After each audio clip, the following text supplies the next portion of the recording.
wabarakatuh. Ya, selamat siang semuanya, mahasiswa saya tercinta.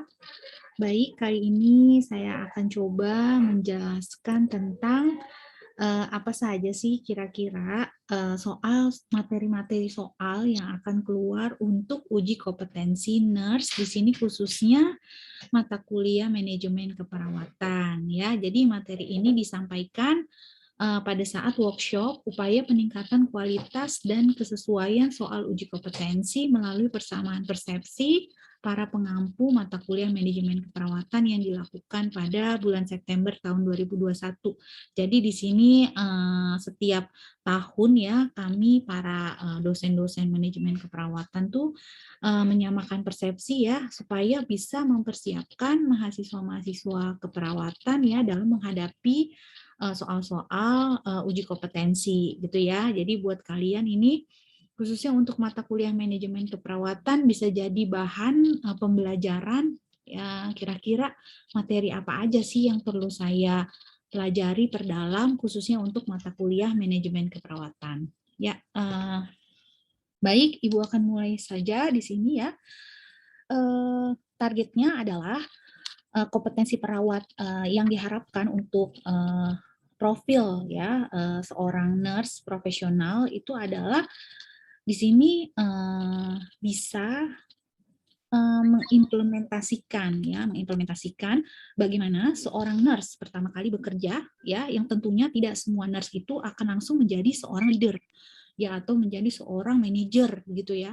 Jadi tetap nanti situasinya itu adalah bagaimana cara pandang seorang nurse ya pada saat bekerja di sini tentunya sebagai perawat pelaksana ya, tidak ada yang langsung menjadi manajer keperawatan. Jadi kalaupun ada soal yang mengarah kepada peran manajer keperawatan, di sini bagaimana sudut pandang seorang nurse gitu ya sebagai perawat pelaksana itu. Kasih ya. Gitu ya. Jadi di sini lanjut ya. Soal uji kompetensi berbeda dengan soal ujian formatif karena seperti yang kalian ketahui ya, namanya uji kompetensi itu selalu diawali oleh gambaran kasus dulu ya kan. Ada nanti kasus ya yang kalian bisa baca di soal, kemudian ada pertanyaan soal ya, kasus itu istilahnya dikenal dengan vignette ya. Terus kemudian ada pertanyaan soal, baru ada pilihan-pilihan jawaban. Nah, pertanyaan atau kasus itu berdasarkan dengan kesepakatan ini ya, bahan kajian untuk masing-masing mata kuliah. Oke, langsung aja di sini kita bahas bahan-bahan kajiannya ada apa saja untuk di manajemen keperawatan. Yang pertama ada fungsi manajemen yang terdiri dari 5 komponen ya, planning, organizing, staffing, actuating, dan controlling. Kemudian ada gaya kepemimpinan ya, salah satu peran manajer ya, bagaimana implementasinya di ruangan ya, bagaimana kita sebagai perawat pelaksana bisa melihat nih gaya kepemimpinan leader itu menerapkan gaya yang seperti apa gitu ya. Kemudian metode penugasan. Nah, metode penugasan bagian dari fungsi manajemen organizing ya. Kemudian implementasi komunikasi efektif SBAR, menghitung ketenagaan ya, beban kerja perawat ya, dalam hal ini tingkat ketergantungan. Jadi itu masuk ke dalam bahan kajian yang sering kali muncul ya soal-soalnya. Kemudian ada terapi modalitas ya seperti timbang terima, pre-conference, ronde, delegasi, case conference, post conference. Ada manajemen konflik ya, serta juga pembahasan dimensi mutu asuhan ya, bagian dari fungsi controlling C ya di sini. Kemudian ada keselamatan pasien, pasien safety, dan etika keperawatan dalam asuhan. Ya, pembahasan untuk masing-masingnya di sini ya. Sebentar saya sedikit kasih gambaran ya. Bagaimana perawat dapat melaksanakan atau menerapkan fungsi-fungsi manajemen dalam pemberian asuhan keperawatan. Ya, planning itu seperti apa? Contohnya, menyusun rencana tindakan asuhan keperawatan. Untuk organizing-nya itu adalah lingkupnya mengorganisasi, mengatur tindakan asuhan keperawatan untuk semua pasien kelolaan. Staffing itu bagaimana mengatur pasien agar hasil asuhan keperawatan dapat sesuai rencana. Ya, actuating-nya itu terkait dengan mengarahkan pasien dan anggota tim agar tujuan asuhan tercapai.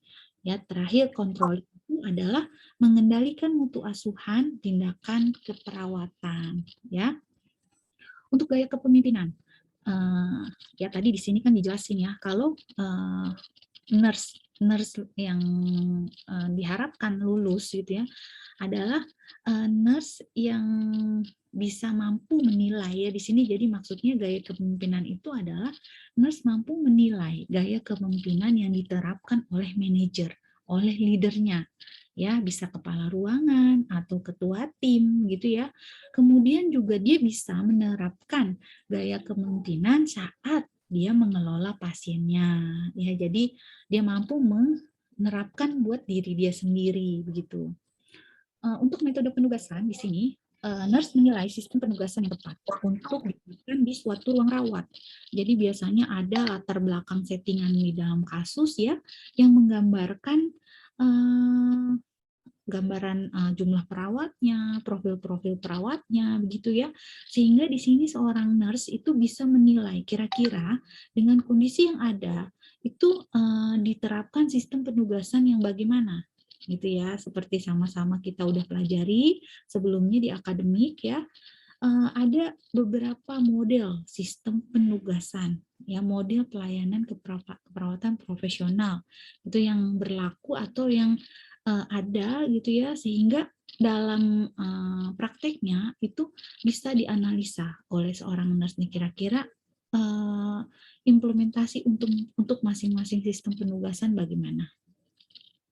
Kemudian juga nurse menilai keuntungan dan kerugian dari sistem penugasan yang diterapkan, ya. Kemudian juga nurse menerapkan sistem penugasan dalam pemberian asuhan keperawatan, ya. Jadi di sini dipahami itu metode penugasan yang ada seperti metode tim, metode fungsional, metode pelayanan keperawatan profesional, metode primer, metode kasus. Nah, itu sampai kepada implementasinya ya, sehingga benar-benar langsung bisa masuk ke soal ya, dan bisa dianalisa oleh kita gitu ya yang mengerjakan soal uji kompetensi. Untuk komunikasi efektif di sini beberapa kali ya muncul ya dalam soal komunikasi efektif modalitas S-bar gitu ya. Bagaimana penerapan S-bar?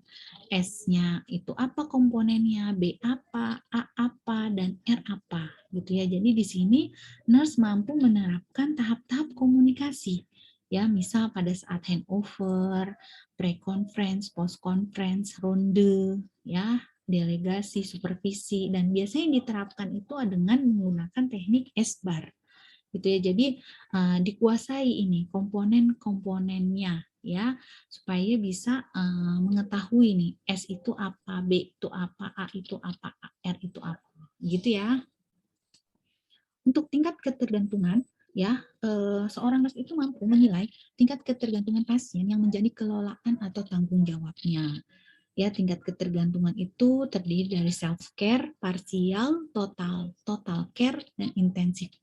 Nah, di sini bisa membedakan nih kapan seorang pasien itu bisa digolongkan menjadi tingkat ketergantungan self care.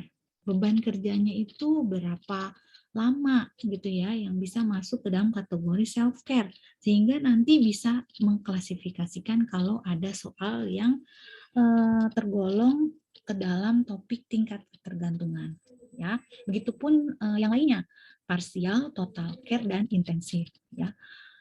Bahan kajian yang lainnya itu adalah pasien safety ya. Di sini pasien safety ada 6 sasaran keselamatan pasien yang kalian harus mengenal ya, bagaimana ini masing-masing penerapannya ya.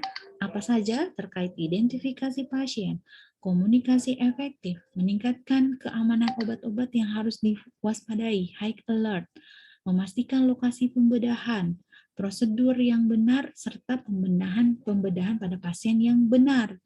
Kemudian sasaran kelima, mengurangi resiko infeksi terkait pelayanan kesehatan. Dan terakhir adalah sasaran yang keenam, mengurangi resiko cedera. Ya, jadi di sini biasanya akan ada kasus gitu ya. Nanti kalian menganalisa ini kira-kira masuk ke sasaran keselamatan yang mana. Jadi harus tahu perbedaan-perbedaannya antara resiko cedera, resiko infeksi, lokasi pembedahan dan prosedur yang benar, high alert, komunikasi efektif, dan identifikasi pasien. Kemudian masuk ke dalam soal manajemen konflik, ya, bagaimana menerapkan langkah-langkah penanganan konflik ya dalam pemberian asuhan serta strategi penanganan konfliknya. Ya, jadi di sini dengan berbagai macam strategi-strategi yang ada, melihat situasi di dalam kasus. Nih kira-kira ini masuk ke strategi penanganan konflik yang mana nih? Ya, dengan melihat kasus yang ada gitu. Ya, itu nanti akan seperti itu gambarannya. Ya, jadi harus dipahami ini strategi-strateginya ya, membedakan ya, karena kadang mahasiswa terkecoh ya antara perbedaan, misalnya contoh akomodasi ya dengan kolaborasi ya dengan menghindar ya, itu kadang-kadang suka terkecoh di penerapan pada kasus ya. Selanjutnya itu adalah etik keperawatan, legal etik ya, karena ini banyak sekali sering muncul ya topik ini etik keperawatan ya, karena ini masuk juga ke dalam bahan kajian manajemen keperawatan ya, bagaimana perawat ya nurse ini bisa menerapkan prinsip-prinsip etik dalam pemberian asuhan keperawatan. Prinsip-prinsip etik yang diterapkan itu contohnya apa saja? Autonom, beneficient, non-malefficient, fidelity, confidentiality, veracity, dan justice. Nah, ini dibedakan pemahamannya ya. Bagaimana autonom bisa memberikan kebebasan, otonomi ya, kebebasan kepada pasien dalam menentukan pilihan. Beneficient itu terkait dengan benefit ya, keuntungan yang bisa didapat oleh pasien. Non malefficient itu tidak merugikan, non malefficient ya, tidak merugikan atau menyakiti pasien. Fidelity itu adalah menjaga kesetiaan dalam hubungan terapeutik ya. Jadi di sini menjaga kesetiaan dalam hubungan terapeutik, menjaga hubungan yang baik kepada hubungan terapeutik ya dengan pasien. Confidentiality, kerahasiaan, menjaga informasi ya apapun ya yang ada di dalam diri pasien, khususnya terkait penyakitnya ya, tidak boleh diumbar ya, disampaikan kepada orang lain yang tidak memiliki wewenang untuk tahu gitu ya. Kemudian veracity, nurse memiliki perilaku tulus, jujur, benar, tidak direkayasa. Jadi hubungannya terkait dengan kebenaran, kejujuran ya, dan perilaku tulus. Dan terakhir adalah justice. Ya, justice ini adalah keadilan. Kita tidak boleh membeda-bedakan ya. Oh, pasien ini aja karena pasien VIP ya diutamakan. Tidak boleh. Jadi ini salah satu ya etik-etik, bagian etik-etik keperawatan yang nurse itu harus bisa kuasai ya, diterapkan dalam kasus bagaimana ya bisa membedakan. Ya, kemudian di sini dimensi mutu ya, mutu asuhan, mutu pelayanan ya, yang masuk ke dalam dimensi mutu apa saja?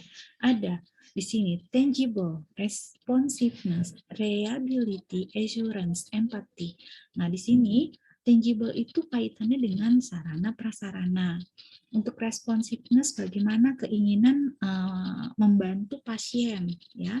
Reliability itu adalah bagaimana seorang perawat bisa memberikan pelayanan yang tepat, akurat, dan segera gitu ya, cepat tanggap gitu. Terus kemudian assurance memberikan asuhan yang bisa menjamin pelayanan itu sesuai dengan standar, aman ya, kemudian tidak membahayakan. Ya, terakhir itu adalah empati. Bagaimana di sini seorang perawat ya, seorang nurse ini bisa berempati ya, memposisikan dirinya seperti posisi pasien. Jadi setiap apapun yang dia sampaikan, dia lakukan, itu bisa memposisikan dirinya seperti pada posisi pasien ya. Itu kurang lebih gambaran untuk bahan kajian atau kisi-kisi dari soal uji kompetensi mata kuliah manajemen keperawatan. Ada juga disampaikan ya oleh narasumber yang lainnya pada workshop tersebut terkait kompetensi nurse nih dalam membaca soal-soal manajemen keperawatan ya. adalah di sini peran seorang nurse ya, peran interpersonal, informasional, peran desisional, itu juga dibaca-baca lagi ya. Kemudian di sini ada penjelasannya ya, yang terkait dengan peran interpersonal apa saja. Misalnya di sini menunjukkan sikap kepemimpinan, membangun komunikasi yang baik, menjadi contoh peran untuk anggota tim dan klien, figurehead leader ya. Kemudian di sini peran informasional. Peran informasional apa saja? Contohnya melakukan monitoring kerja pelaksana kalau dia sebagai leader. Peran monitor ya, memberikan informasi yang relevan kepada klien dan anggota tim ya, dikenal dengan disseminator. Kemudian ada di sini peran spokesperson, menyampaikan informasi kepada pihak luar mengenai klien dan timnya ya, itu jadi masuk ke dalam peran informasional. Terus kemudian ada peran decisional. Apa saja? Menciptakan dan mengontrol perubahan, mengidentifikasi masalah dan mengambil tindakan untuk penyelesaian masalah. Ya, disturbance handler. Terus kemudian ada resource allocator, mendistribusikan sumber daya secara tepat sesuai kebutuhan. Dan terakhir adalah negotiator, ya, bernegosiasi, mempertahankan mutu pelayanan dan asuhan yang berkualitas, ya. Terus kemudian tadi fungsi manajer juga sudah dibahas ya di bahan kajian yang tadi ya. Ini hanya mengingatkan saja, diingat-ingat kembali ini ada apa saja komponennya ya, bisa dilihat di sini. Ini masuk ke dalam manajemen keperawatan dan komponen-komponennya nih ya, perencanaan, pengorganisasian, staffing, actuating, dan controlling. Ini teman-teman baca ya, sebagai bahan untuk memahami lagi fungsi manajemen serta peran dan fungsi manajemen nurse dalam pemberian ASKEP. Di sini nurse harus bisa ya mengeluarkan kompetensinya ya. Di sini disadarkan nurse sadar bekerja dalam sistem ya. Jadi di sini soal-soalnya mengarah kepada membangun kesadaran nurse bagaimana bekerja dalam sistem gitu ya, supaya apa targetnya, asuhan keperawatan klien terpenuhi secara sempurna ya, karena bekerja di dalam tim ya. Nurse itu tidak bekerja sendiri, bekerja di dalam tim, dan itu nanti akan tergambar dari soal-soal. Nah, untuk penjabaran manajemen konflik ya, tadi ada poinnya adalah strategi penanganan konflik ya, ada compromising, competing, collaborating, terus kemudian ada avoiding, smoothing, dan cooperating atau accommodating. Jadi di sini dijabarin ya contoh-contohnya. Kompromi itu bagaimana, competing, collaborating.